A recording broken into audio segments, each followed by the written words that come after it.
ஓம் சாய்ராம். சாய் என்பர்கள் அனைவருக்கும் அன்பு வணக்கங்கள். என் அன்பு குழந்தையே, எனக்கு மட்டும் ஏன் இந்த கஷ்டம்? பலவித பிரச்சனைகள் சூழ்ந்து கொள்ள இரவு முழுவதும் அழுது புலம்புகிறேனே. எத்தனை காலம்தான் இந்த துன்பமும் துயரமும்? இதற்கு விடிவே இல்லையா என்று ஆதங்கத்தோடு என்னை கடிந்து கொள்கின்றாய். உன் மனவேதனைகள் ஒன்று சேர்ந்து சோர்வை தருகின்றது. உன் முகம் வாட்டமாகி விடுகின்றது. உன்னுடைய குறைகளையும் உன்னுடைய மனவேதனைகளையும் அடுத்தவரிடம் சொல்லவும் சொல்ல முடியாமலும் தவிக்கின்றாய். சில சமயம் சொல்லியும் புலம்புகின்றாய். உதவிக்கு யாரும் இல்லை, புரிந்து கொள்வார் யாரும் இல்லை என்று ஆதங்கப்படுகின்றாய். அனைத்திற்கும் நான் இருக்கின்றேன். ஒன்றை நினைவில் வைத்துக்கொள். தாங்க முடியாத கஷ்டத்தை என் குழந்தைகளுக்கு நான் ஒருபொழுதும் தருவதே இல்லை. தன் குழந்தை கண்ணீரும் கம்பளையுமாக நிற்கும் பொழுது, நிற்கதியாய் அழும் பொழுது எந்த தந்தையாவது மகிழ்வாக இருப்பார்களா? உன்னோடு உன்னில் நானும் அழுகின்றேன். தைரியமாக இரு. கவலைகளை மறந்து என்னிடம் வந்து உட்கார். என்னை தியானி. என் மீதே மனத்தை வை. நடக்கப் போவதை அமைதியாக பார்த்து கொண்டிரும். வானம் உன் மீது விழுந்தாலும் கவலைப்பட வேண்டாம். உன்னை காப்பாற்ற நான் இருக்கும் பொழுது இந்த கவலை உனக்கு எதற்கும்? கலங்குவதால் நீ என்னிடமிருந்து தூரமாகின்றாய். என்மேல் நம்பிக்கை இருந்தால் என்னால் முடியாத காரியம் என்று எதுவுமே இருக்க முடியாது. நீ எதை நினைத்து அழுது கொண்டிருக்கின்றாய் என்பது உனக்கு புரிகின்றதல்லவா? எதற்காக உனக்கு இவ்வளவு கஷ்டம் என்பதை நீ உணர்கிறாய் அல்லவா? பாசம் வைத்து ஏமாந்து போகின்றாய். பாசம் வைத்து அழுவதிலேயே உன்னுடைய வாழ்க்கையும் முடிந்து போய்விடும் போல. சில நபர்களால் உன்னை நீயே இப்படி கடுமையாக வருத்தி கொள்கின்றாய்.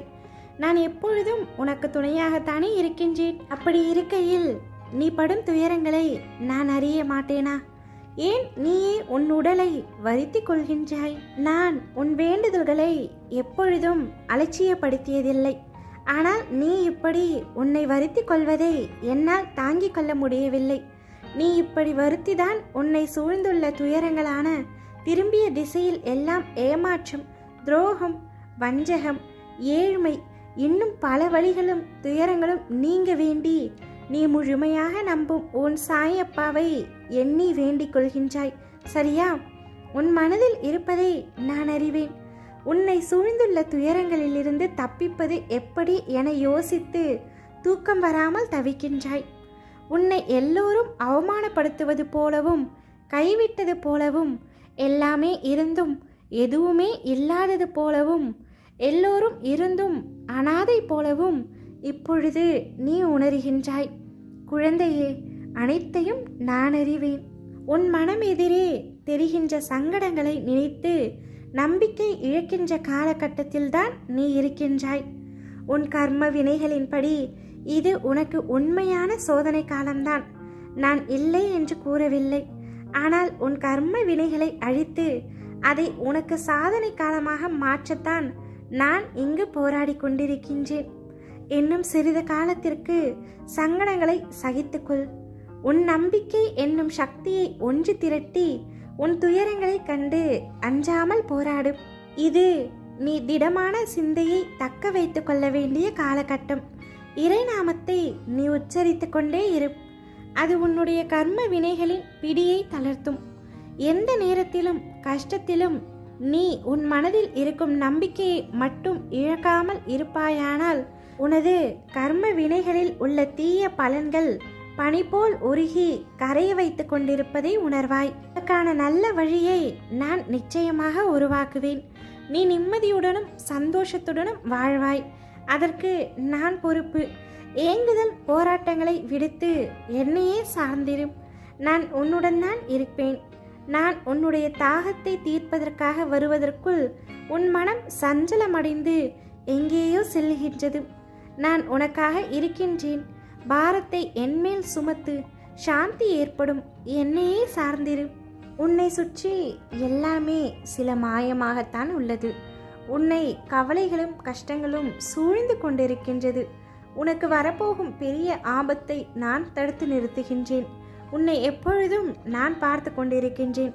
பல பிரச்சனைகளுக்கு உடனடி தீர்வு மறதிதான் என்பார்கள். நல்லதோ கெட்டதோ எதுவாயினும் நடந்து அதை அனுபவித்து தீர்த்த பின் அதை மறந்துவிட வேண்டும் குழந்தையே. எதுவும் நடக்காதது போல இருந்து கொண்டு புதிய ஒன்றை தேட வேண்டும். அந்த புதிய ஒன்று ஆனந்தத்திற்கு நம்மை அழைத்து செல்வதாக இருக்க வேண்டியது அவசியம். நடந்ததையே நினைத்து நினைத்து உன் மனதை நீயே வாட்டி கொள்ளாதே. உன் மனதை நீயே சஞ்சலப்படுத்தி கொள்ளாதே. நிறைய விஷயங்களில் மறதி இல்லாததால் தான் நிம்மதி என்ற உணர்வு உன்னிடம் இல்லாமல் போகின்றது. எதிர்பார்ப்பு என்ற ஒன்று தோன்றி நிம்மதியை குலைக்கின்றது. ஏமாற்றம் என்ற பாதிப்பு நிலை உன்னை திசை திருப்பி நிம்மதி என்ற உணர்வை பறித்து கொள்கின்றது. கோபம், பழிவாங்கும் எண்ணம் போன்றவற்றை அது தூண்டி விடுகின்றது. இதையெல்லாம் தவிர்க்க வேண்டுமானால் நேற்றைய சூழலை இன்றைக்கு மறந்துவிட வேண்டும். யதார்த்தத்தில் வாழ வேண்டும். அந்த நேரத்தில் மன கட்டுப்பாட்டை பிரயோகிக்க கற்க வேண்டும். விஷய பாதிப்புகளை நினைத்து கொண்டிருக்காமல் மனதை கட்டுப்பாட்டுக்குள் வைத்து கொள்ள வேண்டும். உனக்கு பிடிக்காத ஒன்று நடந்தால் உடனே எதிர்ப்பை வெளிக்காட்டும் நிலையை மாற்றிக்கொள்ள வேண்டும். பழிவாங்குதல் போன்றவற்றை செய்வதை தவிர்க்க வேண்டும்.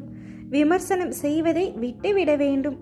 இப்படி பல விட வேண்டியவற்றை விட்டால் மட்டுமே வரவேண்டியது வரும். இந்த செயல்களால் என்ன நன்மை கிடைத்துவிடும் என்று யோசித்தால் நீ பிறரை பாதிப்புக்கு ஆளாக்க மாட்டாய்.